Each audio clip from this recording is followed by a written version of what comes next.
were a time when you were little, and an adult, credible adult person says to you, I'll tell you something, but you must keep it a secret. My life began in Japan, right during World War II. And the first thing that was told to me from my mother was, can you keep this a secret? Don't tell anybody you're a citizen of the United States of America. Because if you do, they will bully you and they will pick on you. And I remember being tormented by walking down the street with my mother. People would call us traitors, and sometimes they even spit on another's face. My mother brought me here when I was 11 years old, and in spite of the fact that I couldn't speak any English at all, my mother said to me, here in this country, you can now tell everybody you're a citizen of the United States. Then my grandmother, my bachelor, sat me down and she said, you have to remember to keep this secret. When you meet people in the United States, if you want to succeed here, you must never tell anybody that your father was killed fighting for the Japanese Navy in World War II. I didn't really understand why. And there were many, many secrets that led me to keep secrets. I became very good at that. I have so many tumultuous life experiences that I can talk about.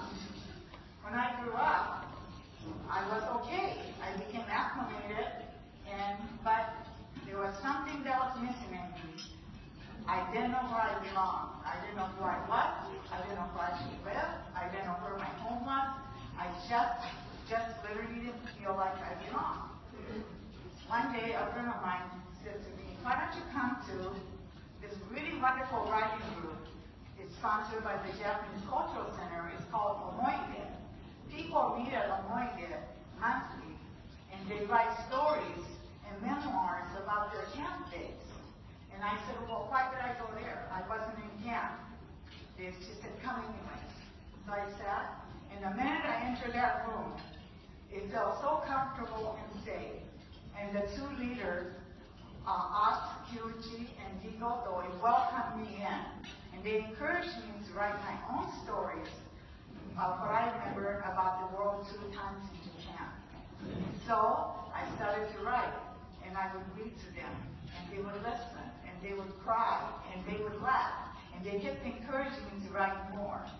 And I am so thankful to them, because today I was able to publish a book called Keiko's Memoir, World War II Stories, and then I just finished another book called Shared Determination. So, we live in a time where fake news becomes the norm. And I think by sharing our memories and stories, we are able to tell the truth about the things that happen and not get bought into the fake news. So at this time, I just really encourage everybody to write and tell your stories, not only about us, but about other ethnic groups that are going through the same scrutiny right now. And so, in closing, I just really can't say enough thanks to the Japanese Cultural Center for having such a wonderful program that would help people like me and many of the others express themselves and bring out the truth in our lives. Thank you.